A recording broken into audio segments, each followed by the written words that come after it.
What?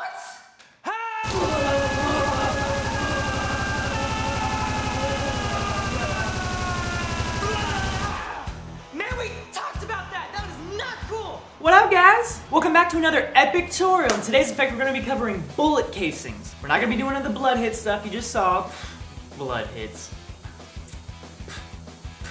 Why am I doing this effect? I don't know, maybe it's because there's so many action films online, people shooting guns, because muzzle flares are easy to do, but where do all the bullet casings go? Do they go up to, like, you know, bullet casing heaven? Do they go dine with the gods in Valhalla? Do they just shun Satan away? Like, no, we are bullet casings, we go up there. I don't think so, so now, no, you need bullet casings if you fire a bullet, but don't worry, I got you covered with this tutorial, yeah. This effect is actually pretty easy. The only issue is that we use a third-party plugin called Trapcode Particular to speed the bullet casings out at the camera. For those of you who've been following me, you might know that I have a Skyrim video on the way. In fact, I think I'm gonna roll a 2-second teaser for you. This isn't going to end well for you. I also post a lot of screenshots for the Skyrim video on my Facebook page if you want to go check those out, if that's your thing. So those links are in the description. Let's start the tutorial. Okay, so if I bring in the final effect here, let's go over what's actually taking place. Obviously there are muzzle flares here, and the bullet casings flying out. I'm not going to be doing this, the shot for this tutorial. I'm going to be doing the second shot here. Obviously not the blood hits.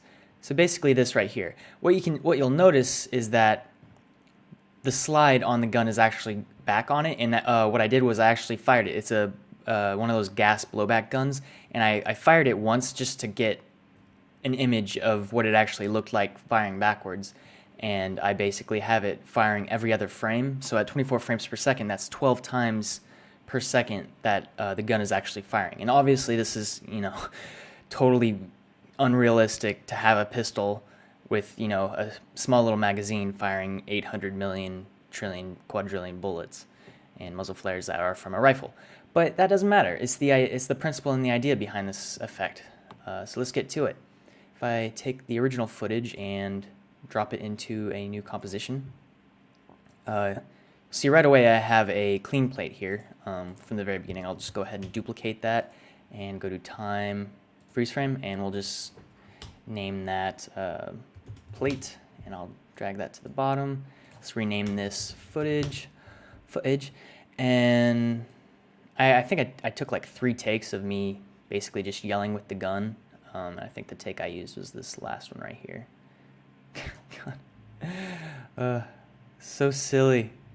But, and right there you saw I fire the gun and it blows back, you know. So let's go ahead and Alt left bracket our footage there, and right up until I lower it and stop. That'll be our working composition.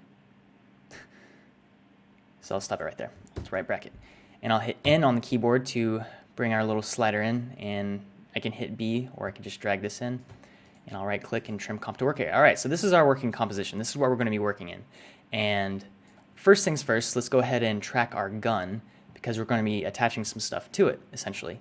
So if we track motion, and we want to track the rotation as well, and let's set this up over here, and I'll specify a little bit more. If you use Mocha, this will go 10 times faster and will be way easier and more accurate, because Mocha is quite a bit better at this sort of thing. Because here, it's very likely that your track will go off. I've done this a few times now on this shot, and I think most of the time it's actually been pretty well. If I just line it up like that and move your center point to something a little bit identifiable. Open your search range up a little bit. It'll slow it down, but it also, I've always gotten better tracking results by doing this way. It goes a little slower, but then, you know, you can monitor. See, you can easily monitor what's going on. And yeah, like I said, you just kind of sit back and wait while this track finishes. And it is done. That actually took a little bit longer than I thought it would, probably because I'm running screen capture software. But no big deal. We got it done here. So now that we have our track, and it was actually pretty solid. I didn't have to adjust it at all, except for right here at the beginning, because I forgot I started the track just before the shot here, so I had to kind of restart the track real quick from this frame.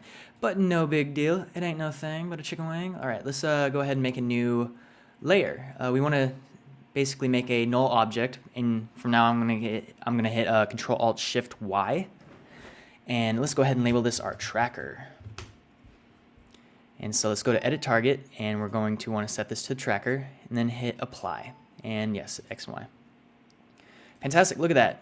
It's nice and perfectly attached to our gun. All right, so now what we're going to want to do is we're going to want to duplicate our footage here. And if we go back to just the moment when it blows back like that, we're going to make this a freeze frame. And what we're going to do is we're going to essentially cut it out and then reattach it onto our footage. So you rename this gun. All right, and if we take our pen tool, what we can do is just kind of go along and mask it out.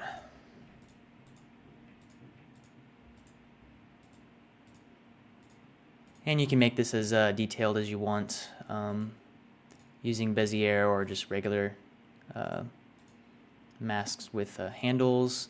I'm going with Bezier because usually it's good enough, and if you want something really tight, you just put more little handles on it. But for the most part, this is not going to be an issue. Just kind of cut around this little bit here. You notice I ignored most of the hand and the little ring thing. I don't know what it's called, and that's because all that stuff is basically static. It's the slider itself that moves backwards, and we want to have this look essentially. So now that we have our frame here, let's go ahead and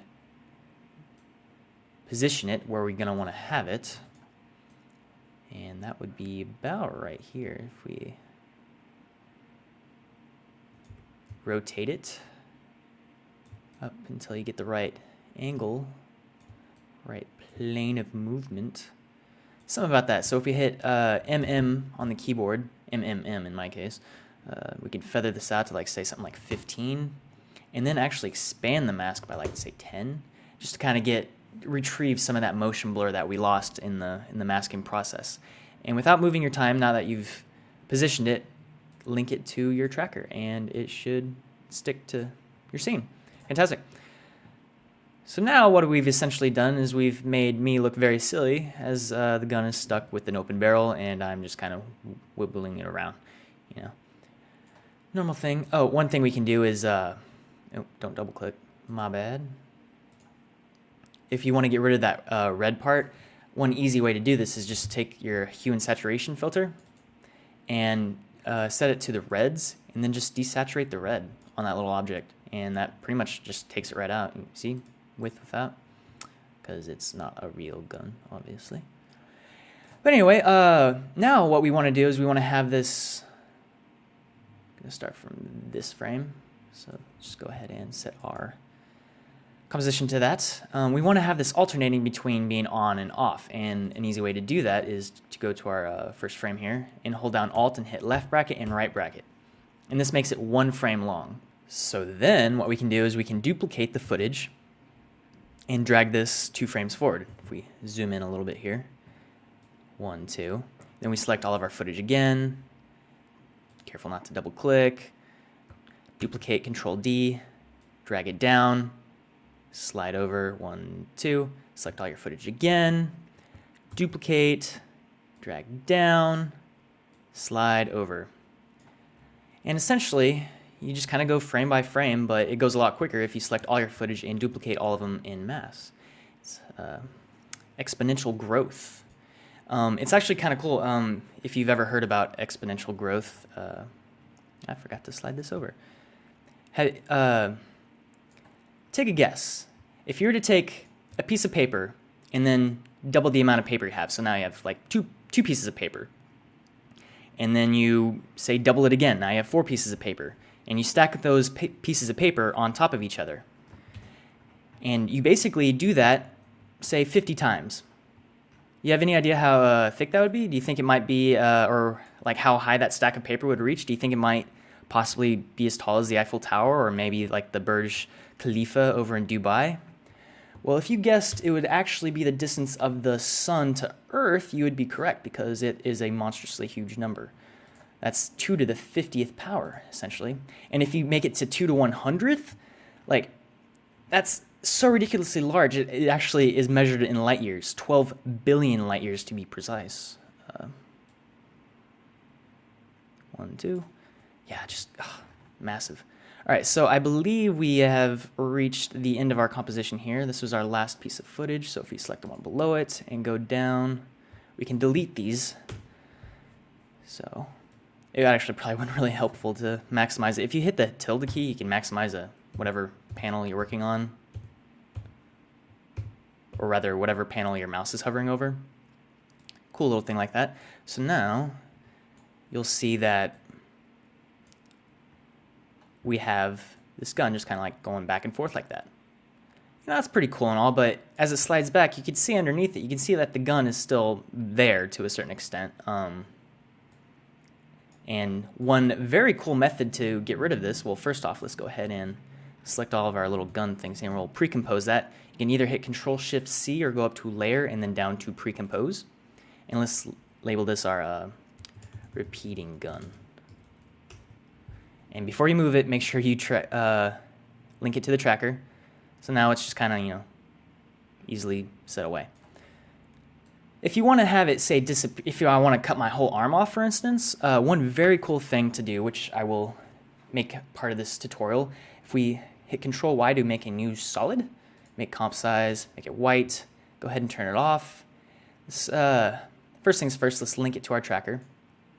If we take our pen tool and just cut around basically where our gun will be in the meantime, and just kind of outline the gun completely. I'm going to tighten this up a little bit right here because we don't want to lose all of that part right there. Check this out. So if I put this right above the footage and set the track mat of the footage to inverted luma mat, it goes away. Pretty slick, eh? Let's go ahead and feather this out like 5. Check that out. And a really cool thing about this is like we could select our mask and cut any part of our image out because we have our clean plate underneath it. So I could literally make it to where that I'm missing a hand for the majority of the shot, with the exception of the barrel popping up. But Control-Z, Control-Z, that's not what we want. And so we have this disappearing frame in the meantime. So now we have to alternate our white solid here with the repeating gun. And so again, left, right bracket, alt, left, right bracket, and then duplicate, slide over 2 frames, 1, 2. All right, select both, duplicate again, drop down, slide over, select all, duplicate, slide down, slide over. It's a very lengthy process, but it's not too bad. I'm sure there's a script or something for it, but some of the time you don't have to figure out, the script that does it for you. Sometimes the amount of time it takes for you to figure it out and get it all working, I'm just going to duplicate that again as it is. You will have spent more time trying to figure it out than you could have just done it by hand, manually. Perfect. I didn't even have to cut anything. So if we select all of our footage, make sure you turn it on before you pre-compose it. I'm going to hit Control-Shift-C. We're going to label this our gun mat and then link it to our tracker. Now, basically what we've done is, what? Oh yeah, turn it off. Don't forget to turn the footage itself off. So now, whenever it blows back like this, we have a more accurate representation. Because a lot of the time you can't just feather it out. I was very fortunate in this background that it kind of stays the same, but some of the time you won't have that. So that's a pretty cool trick to get rid of that if you ever have the need for it. All right, so now what we want to do is we want to add the bullet casings, right? If obviously you're going to need the Video Copilot Action Essentials pack for this. And I just grabbed one of the bullet casings. They don't really have too large of a selection as far as different kinds of shells, but this one is short and it's also from the right perspective. And you'll notice that it's kind of going the wrong direction. I want it to be going this way. So I'm going to go to time and time reverse layer. So now as it goes forward, it feels more like it's actually going the right direction if it's to jump out of the gun itself. And we're going to pre-compose this right away. Set this to the beginning, Control-Shift-C, and make sure you set move all attributes to the new composition, and we'll label this our casing. And that will be clear in a moment why I did that. So let's go ahead and make a new solid, Control-Y, make comp size, and hit OK. And we'll go to our effects and presets panel and type in particular. And double click on that. So right away, let's go ahead and set our particles per second to 12. And our speed up to, our velocity rather, something to like 3,000. And our direction to directional. And then I don't really want all this spread. You see how it's kind of going in random directions, even though it's supposed to be one direction. It's because our spread is way up. If we set this to like 2, we'll get much smaller variation. Plus, it's not even going in the right direction. Let's set this to 90. So it'll be a 90-degree angle to what we're looking at. And let's go ahead and increase the size by going down to particle and then go to size. Just make those bigger. So essentially we have these little, white puffs that are shooting out from an emitter point. And what we're going to do is we're going to replace these white little marshmallows here with our casing, and we're going to set the emitter to be linked to this null object here. So if we go back, we can label this particular. And now we're going to go down to our particle here, and we want to set the particle type under particle to be sprite. And this essentially allows us to, if you have some sort of little footage, some sort of texture, it allows you to use that. And what I'm going to do is I'm going to hit layer and go down to casing. Yeah, don't worry about that. And set our current time to start at birth, play once. And you'll see we have these tiny casings here. They're still kind of small, so let's set our size, back further up to something we can see. And this kind of matches the size of what we're going to be wanting to have come out of the thing. So if we go back up to our emitter options here, let's make sure that it actually will be going towards the camera by just continuing to move this over, and you'll see that it's coming towards the camera now. So if we go forward, you'll see we basically have the gist of our effect. Now it's just a matter of fine-tuning it. And what we're going to do is we're going to link it to the tracker. But you'll notice that I don't specifically want it to come from this point of the tracker. So what we'll do is we'll duplicate the tracker itself, Control D. And on the second one, we'll call this casing tracker and hit P. And then on our particular, let's actually drag this above it. On our particular, let's go ahead and on the position stopwatch, Alt left click. And pick whip from right here, you'll see that this is highlighted. With that still highlighted, go ahead and pick whip this to the position of the casing tracker and hit enter. And this allows us to move our tracker essentially, so that anywhere we move this null object, the emitter from the particular thing will follow. And we just want to position this right over here where the casings are going to be ejected from. And this also makes it nice because if you move the tracker itself, it moves everything else attached to it, which we don't want to do. Oh yeah, another important thing. When you do move it, make sure you click on the position or at least highlight all your keyframes, because if you highlight all your keyframes at once, then you can move all of them. But if you don't, and you just move your tracker as it is, you're only going to move that one frame, and it'll be kind of weird for that one moment. So then you have like a straight bullet. Anyway, Control Z to undo that. Yeah, just a thing to remember. So let's go ahead and set that to right there. Let's go back to our particular, and let's finish this. Say velocity from motion. So if anytime I move the gun, will like kind of distribute some of that velocity into it. I'll set this upwards of like 65, not 656. That'd be crazy, crazy. I tell you. Yeah. Sweet, cool beans. Now let's just kind of get this more towards the camera, maybe a little bit down. And you might want to add some gravity to it, for instance. This is it's kind of like a top-down effect. So if we go and add some gravity under physics, just a small little menu here. Don't mess with any of the settings other than just, cranking up the gravity. The number itself is kind of arbitrary. Doesn't matter too much. And with that down, you can go back up to your X rotation and actually throw this up. So it kind of arcs up and then down towards your camera.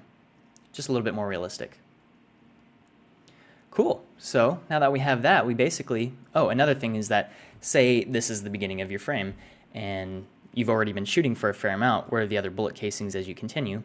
Just slide your particular layer over to the left, some indefinite amount of time. Voila. And if you noticed, I pre-composed this, and the reason for that is that we played it from the beginning, right? What if this first frame, as the bullet flies on, like for instance there, isn't the frame we want to use? So if we go into our casing here, and it says play from the beginning, it'll start from this frame. But if we just back it up until we find the right frame that we want, for instance that one, we can start it from that frame. So as it's going forward, there's a good one there a moment ago. Anyway, I digress.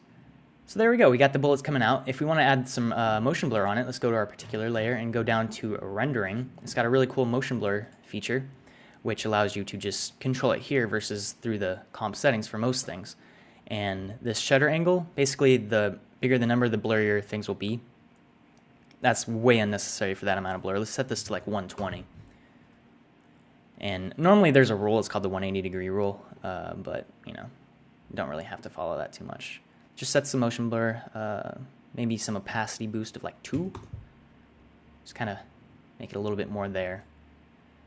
And now our last thing to do is to add the muzzle flares. And like I said, muzzle flares are really easy to do. You just kind of set it on, you set your transfer mode to add, leave it at that.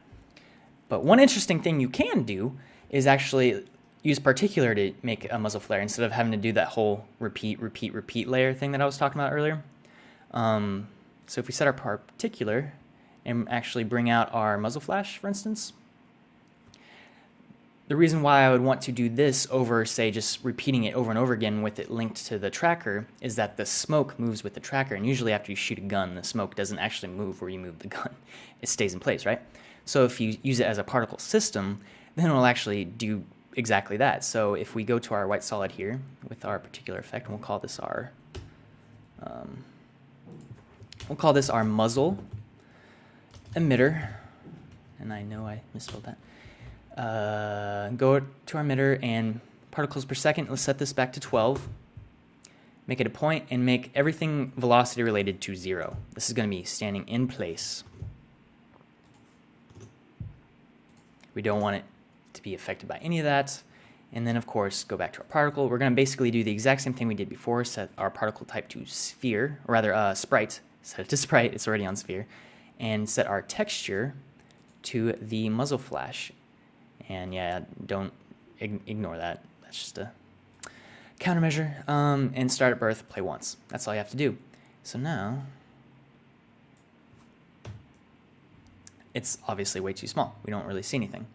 Just got to level it up. And there we go. Look at that. Kind of set it to the right size you want. And move it into place. Oh, and we're going to want to link the same thing with the position as well. So if we actually make a new tracker here, let's duplicate that again, and we'll label this muzzle tracker. Put this up to the top, hit P, go to this one, go to the emitter, Alt, left click on the emitter, and pick whip to the position, enter. And now what you can do is actually move your null object to move your flare. As you can see, bam. No. Bam. All right. And that basically takes care of, having to do over and over again with every single, well, that's kind of weird, with every single, flare itself, and then having to pre-compose all that, and then having to widen the bounds on the thing so that you don't actually cut anything off. This is a great workaround if you're already using Particular. So I would recommend going ahead and just do that. Obviously, you're going to want to set the transfer mode to add and maybe duplicate the entire thing. Granted, if you duplicate this again, it will be a little bit more of a render hog. Just kind of added fast blur on the second one and just blur it out. Maybe something like 400. Something, a little something, something, you know. So if we preview this, what you'll see is basically our final effect. I'm not going to do any color correction or any of that in this tutorial. This is our effect. The last thing I'm going to talk about in this tutorial will actually be rendering, because I had a couple people ask me, you know, what settings do I use for rendering? And that's a very, very valid and good question. I'm a big fan of Adobe's renderer in After Effects. For some reason, it has never worked well for me in Premiere, so I usually just kind of import everything from Premiere into After Effects and then render it out there. You know, it works for me, and I like it that way. It's not necessarily the best way, but I like it. So I'll go ahead and show you my settings, and it's important to know that there are two different settings. There's the output and there's the working settings. If you plan on reusing a clip in another effect or in another, like, say you just did 2 seconds worth of effects in this video clip, you're going to want to render at very high settings to preserve, you know, most of the quality, because you're going to be doing, again, you know, Xeroxing a Xerox. So you want to have that to be at the most quality you can. But say this is my final video. This is what I want to upload directly to YouTube. I'll go ahead and go up to Composition and Add to Render Queue. And what I'll do is essentially just go to our little output module here, and I'll select AVI. No, where it says AVI, I'll select that and just hit H.264. You don't have to hit the Blu-ray version, just hit this. It takes care of everything else. Make sure you have your audio selected if you do. And you don't have to resize it all. It should be at your regular composition size. And under Format, this is where you can set your settings. For a longer video, this is what I output all my tutorials at. I usually set those at like 8, and I generally get a few hundred megabytes for a half-hour long tutorial. I believe my first one was like 45 minutes in length, and I set it to this, like almost this exact specification, and I got, I think, 450 megabytes, which is great. That's a very good quality for this file size. And granted, if it's a shorter video clip, like something like this long, I would crank this up, because why not? I'd put it at like 30, and I would hit OK. And then, of course, you would click to put where you want to save the file, and then I'd render. And that's pretty much it for this tutorial. I hope you enjoyed it. I'm going to be doing these every single week. This is my 3rd week. I think I'm doing all right. I've been really busy with the Skyrim video. I'm really excited about it.